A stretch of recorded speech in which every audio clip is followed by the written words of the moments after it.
L'inquiétude se lit au niveau de la population depuis le 11 octobre dernier. Cela fait suite aux violences et déclarations de leaders politiques qui tendent à bouleverser la cohésion sociale. Tout cela dans un environnement surchauffé avec les proclamations provisoires des résultats du scrutin présidentiel du week-end dernier. Au nom des imams de Coronting, il appelle au calme et à la retenue. Nambar finni mara giri rafatam fera altalara wa mulamma wonga womboro gere sese na khaniya wonga womboro gere wonga wulira mini womboro ma wonga wombore khana fuli kana hamangaya na ra sedara na khamfaqi at na khamfa ma adangi na khaniya lagna ka ba aburo khomma alkona khaniya ma lagna ka birin khaso kenya keren e khamini kenya keren. Tout citoyen guinéen, bon citoyen guinéen, de mener et de gérer ce moment-là dans un climat d'apaisement. Parce qu'on ne pourrait aller nulle part que dans notre pays. On ne souhaite pas que ce moment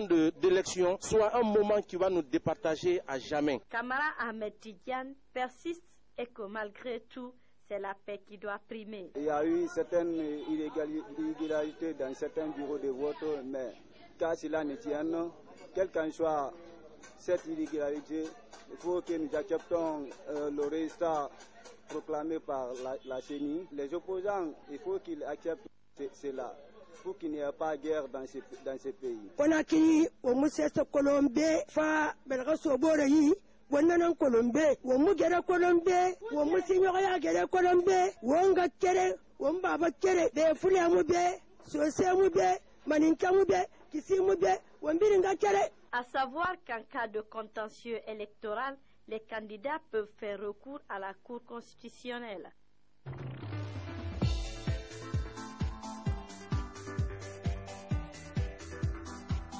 Le lancement officiel de la première édition du concours Prix du journalisme agricole et rural s'est fait ce jeudi, journée mondiale de l'alimentation à la Maison de la Presse 6 à Koléa. Cela sur une initiative de l'association Médias et Agriculture pour le développement rural. En toile de fond, contribuer de façon durable à l'amélioration des revenus en milieu rural, réduire l'exode rural et faire de l'autosuffisance alimentaire une réalité en Guinée. Plusieurs études sur le secteur de l'agriculture en Guinée montrent que dans les médias, les sujets agricoles sont abordés à 90% des cas dans des discours officiels et seulement 5% par les agriculteurs et les ruraux, qui eux sont en contact direct avec la réalité. C'est donc pour faire mieux connaître le secteur agricole de notre pays en donnant la parole aux acteurs du monde paysan que l'ONG Amédar est née. Ce prix vise à encourager les journalistes et photographes des différents types de médias à produire plus d'articles et d'images sur l'agriculture et le monde rural. La compétition s'ouvre officiellement ce vendredi 16 octobre jusqu'au 30 novembre 2015. Pour y participer, les journalistes de la presse écrite, radio, télévision, internet et photoreporters sont invités à proposer un article de 300 caractères. Ou un reportage d'1 minute 30 secondes ou encore une photo d'une bonne résolution diffusée ou publiée entre le 1er janvier et le 30 novembre 2015 sur un sujet consacré à l'agriculture, à l'alimentation, à la ruralité ou à l'environnement. Les dossiers de candidature seront reçus à la Maison de la Presse de Conakry jusqu'au 30 novembre 2015 à 17h.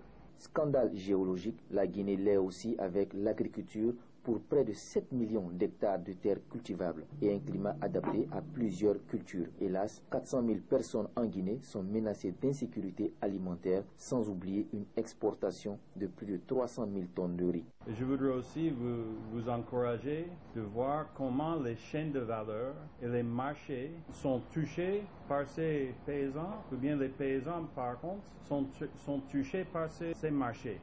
Un manque de marché, un très fort marché. Bon.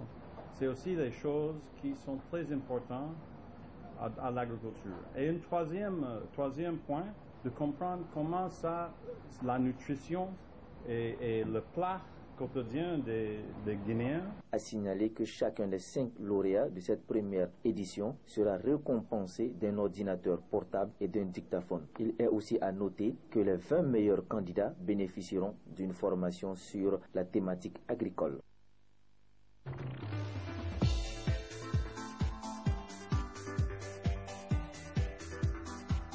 L'Observatoire guinéen d'autorégulation des médias a tenu un point de presse Ce mercredi, à la maison des journalistes à Koléa, il était question d'exprimer le constat de l'observation faite du comportement des médias au cours de cette campagne électorale. Nous avons relevé qu'il y a eu une certaine disparité géographique.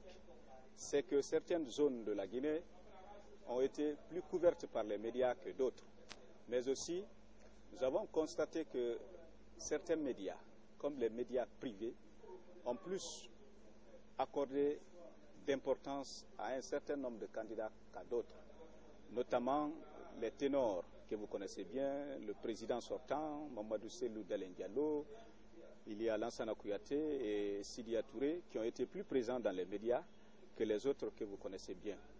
Ensuite, nous avons aussi constaté qu'il y a eu des journalistes qui ont été agressés au cours de cette campagne qui s'achève.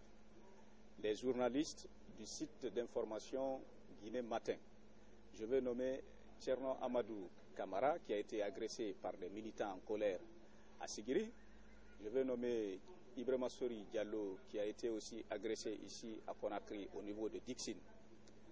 L'OGAM a plus ou moins plébiscité les médias guinéens pour leur maturité dans la gestion de la couverture médiatique. Menacé de mort lors de l'exercice de ses fonctions, le journaliste Tierno Amadou Kamara nous explique la circonstance de cet événement qui s'est déroulé à Sigiri. Moi, j'étais allé à Dinguiré où on m'avait envoyé pour mener une enquête autour du décès d'une dame qui est décédée suite à une injection. J'étais je pense, au deuxième jour de cette enquête lorsqu'on nous a appelé pour nous dire qu'à Sigiri, entre la base du RPG et le bureau politique national, ça n'allait pas et que ça risquait de paralyser la ville. Et je me suis rendu à Sigiri pour enquêter autour de ça. Je suis allé l'interviewer pour quand même équilibrer mon information. C'est là où des loupards sont venus d'abord chasser le maire de la mairie, cadenasser la mairie, et j'ai profité pour sortir ma caméra et essayer de filmer, demander leur motivation. C'est là où des loupards sont venus s'attaquer à moi, retirer ma caméra, me bastonner, mais aussi me menacer de mort. L'OGAM a fait des recommandations dont, à la veille de chaque échéance, que le gouvernement passe à mettre un observatoire de couverture médiatique, des campagnes et de la création d'une subvention spéciale pour les médias.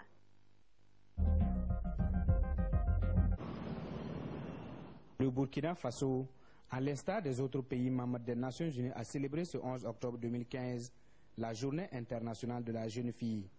Une frange de la population qui représente plus de 52% des près de 18 millions d'âmes au pays des hommes intègres. Seulement, elles font face à de nombreuses difficultés liées au contexte socioculturel et économique. Et pour la pleine jouissance de leurs droits, le Conseil national de transition a voté une loi qui pénalise ces violences faites à leur égard. Cette disposition ne vise pas seulement la répression, mais aussi la sensibilisation. Désormais, dans les programmes académiques, cette loi prévoit par exemple que dans le programme académique d'enseignement scolaire et universitaire, que des thématiques sur les droits de la femme, par exemple, soient incorporées pour permettre aux générations futures de pouvoir s'enquérir des droits de la femme. Ça, c'est pour combattre le mal par la racine. Elle permet également la mise en place également des observateurs de veille. Soit de veille dans le milieu scolaire et universitaire. Ces violences faites aux femmes et aux filles sont physiques, économiques ou encore morales. En 2014, la région du centre a enregistré près de 2000 cas de violence à l'égard des femmes, dont seulement 325 cas résolus, soit environ 18%. Je trouve que c'est mieux vaut tard que jamais, parce que justement, la protection de la femme est aussi assurée par l'absence de violence contre elle. Dans notre projet de société, d'ailleurs, on a une bonne place pour la cause de la femme et de l'enfant, et qui parle bien sûr de l'égalité de genre. Comment faire en sorte que cette égalité-là soit une réalité. Le Burkina Faso, à l'instar des autres pays, s'est engagé au respect des droits des femmes et a travaillé à l'élimination des violences à leur égard. Aussi, cette loi prévoit la création d'unités spéciales au sein de la police et de la gendarmerie pour un traitement judicieux des différends. Le général Mathieu Kérékou, l'ancien président du Bénin, s'est éteint mercredi 14 octobre 2015 à Cotonou, au Bénin. Celui qui est surnommé Caméléon a dirigé le pays près de 30 ans. Arrivé au pouvoir en 1972, il a dirigé le Bénin jusqu'en 2006, avec une interruption de 5 ans entre 1991 et 1996. C'est une grande disparition, c'est une grosse perte, c'est un exemple de sagesse, de patriotisme. C'est un grand patriote. Il a montré un grand cœur à un moment donné, il a montré beaucoup de sagesse, il a montré un grand souci pour protéger le peuple contre les violences éventuelles, contre les appétits des insatiables. Donc c'est un grand homme qui s'en va là. Cette sagesse qui a caractérisé Mathieu Kérékou, l'ancien chef d'État béninois, est également reconnue par ses anciens collaborateurs. Ces derniers lui attribuent aussi une grande qualité d'écoute et de confiance. Nous avons perdu vraiment une grande personnalité du Bénin. J'ai servi sous le général Mathieu Kérékou. Il m'avait nommé dans l'un de ses gouvernements de mai 2001 à juin 2003. J'ai gardé de l'homme beaucoup de choses parce que tout d'abord, il m'a beaucoup estimé. Il ne me connaissait pas en tant que tel, mais il m'a vu faire et il m'a adopté. Il m'a dit des choses très importantes et je regrette fortement son décès aujourd'hui parce que il m'avait fait une déclaration que je n'ai jamais révélée à qui que ce soit et j'avais voulu qu'il puisse me donner le sens profond de cette déclaration, enfin de ce qu'il m'avait dit. Je regrette sincèrement ça. Moi, d'abord en tant qu'humain, c'est un homme qui est décédé et c'est une personne qui a été mon chef. C'est un chef supérieur de l'armée. Il a été donc le président de la République, le chef du gouvernement. Et je regrette sincèrement son décès parce que nous n'avons pas tout dit entre nous. Mathieu Kérékou est né le 2 septembre 1933 à Kouarfa, dans le nord du Bénin. Il a dirigé le pays d'abord comme autocrate militaro-marxiste avant d'accepter la démocratie et d'être élu à 2 reprises. Il reste l'homme politique qui a le plus marqué le Bénin. Le président actuel, Thomas Boni-Yayi, a décrété une semaine de deuil national. Tous les drapeaux du pays sont mis en berne.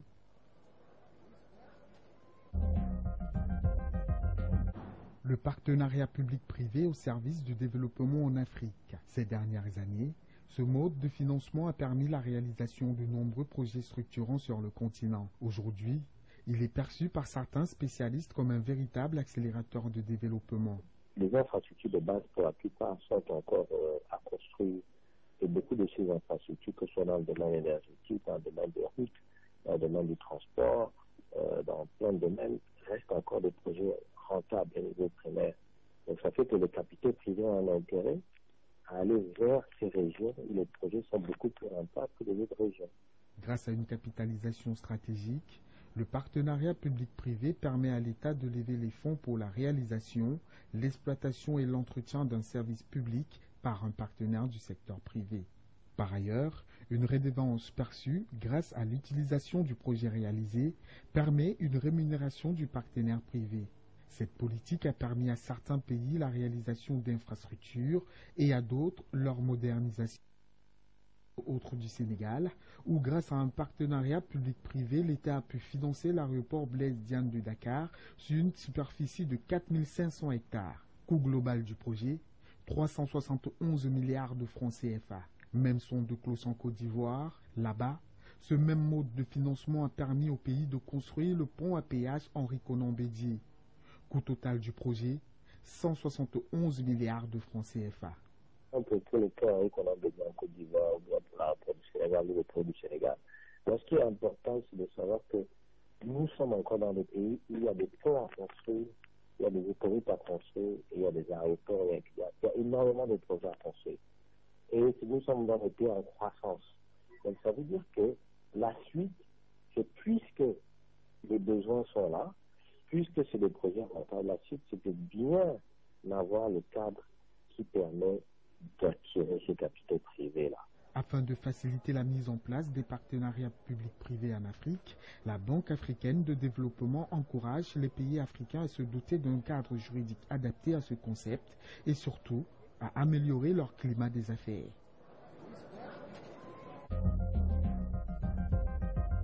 Il l'affirme haut et fort, le plan de suppression de 2900 postes à Air France n'est pas suspendu. Manuel Valls veut donner une chance à la négociation. Et le gouvernement, à la fois, soutient le plan de restructuration d'Air France et appelle au dialogue. En clair, le Premier ministre appelle les pilotes à prendre leurs responsabilités et à négocier avec la direction. De son côté, l'État pourrait faire un geste. Direction et syndicats sont au moins d'accord sur un point. Air France paye trop de taxes et de redevances. 3 milliards d'euros par an, soit plus de 50% en moyenne par billet d'avion. Des sommes qui plombent la compagnie face à la concurrence. Un moratoire sur la taxe Chirac sur les billets d'avion qui coûte chaque année 60 millions d'euros à la compagnie n'est par exemple pas exclu. L'État est prêt à assumer bien sûr ses responsabilités comme premier actionnaire à 17% par exemple, de la taxe la compagnie. Chirac, est-ce qu'on ne pourrait pas la transférer à la grande distribution comme le propose Bruno Leroux? Oui, mais pourquoi pas? Toutes ces pistes peuvent être étudiées. Autre piste justement, une réduction des loyers versés à Aéroports de Paris pour l'utilisation de ces infrastructures, plus de 600 millions d'euros par an.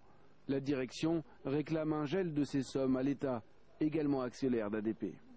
Depuis quelques jours, le PDG d'Air France enchaîne les rendez-vous, signe que les négociations ont repris. La nomination d'un médiateur semble exclue pour le moment, mais un comité des sages pourrait être constitué. À en croire les informations du Figaro, ces négociations pourraient durer 3 mois. Ces migrants ont été sauvés de justesse. Ils sont 21 à avoir été ramenés en Turquie après le naufrage de leur embarcation. Ils tentaient de rejoindre l'île grecque de Lesbos, porte d'entrée vers l'Europe, de l'autre côté du chenal. 3 autres, une femme, un bébé et une petite fille, n'ont pas eu cette chance. Leurs corps ont été retrouvés par des plongeurs sous l'embarcation. La veille, une migrante avait donné naissance à son bébé directement sur le sable. Nous avons reçu un appel disant qu'une femme était en train d'accoucher sur la plage. Alors on y est allé de toute urgence. Quand on est arrivé sur place, le bébé était déjà sorti. On l'a aidé à terminer l'accouchement, on lui a donné les soins nécessaires et on s'est assuré qu'elle vienne ici à l'hôpital. La mère et le bébé vont bien. La Grèce a rejeté mardi l'idée de patrouille commune gréco-turque en mer Égée pour endiguer les arrivées. Athènes rappelle que le droit international interdit de refouler en mer des candidats à l'exil. Depuis le mois de janvier, plus de 700 000 migrants sont arrivés en Europe. La moitié d'entre eux sont passés par les îles grecques, et notamment celle de Lesbos. Une scène de panique devant la principale gare routière de Jérusalem. Une femme de 70 ans vient tout juste d'être légèrement blessée à l'arme blanche alors qu'elle montait dans un bus. Après la multiplication des attaques ces derniers jours, le gouvernement de Benyamin Netanyahou a décidé de renforcer les mesures de sécurité dans le pays. Plus de 300 soldats travaillent sous le commandement de la police nationale israélienne pour renforcer la sécurité. Et parallèlement, il est possible que des barrages routiers soient mis en place dans et autour des différents quartiers où vivent des Arabes israéliens. Une autre attaque a eu lieu ce mercredi. Un Palestinien a tenté de poignarder un membre des forces de sécurité israéliennes à l'entrée de la vieille ville de Jérusalem, avant d'être lui-même tué par la police. Ces 2 dernières semaines, au moins une trentaine de Palestiniens sont morts. Parmi eux, des auteurs d'attaques ou des jeunes tués lors d'affrontements. Les violences ont fait 7 morts côté israélien. Pour la première fois depuis le début de cette nouvelle crise, Mahmoud Abbas s'est adressé aux Palestiniens. L'agression israélienne contre notre peuple et notre territoire se renforce. Elle menace la paix et la stabilité. Elle menace aussi de déclencher un conflit religieux qui pourrait tout détruire sur son passage. La mobilisation des forces de sécurité se poursuit côté israélien, avec le déploiement de soldats le long des routes du pays, notamment celles qui séparent le territoire israélien de la Cisjordanie.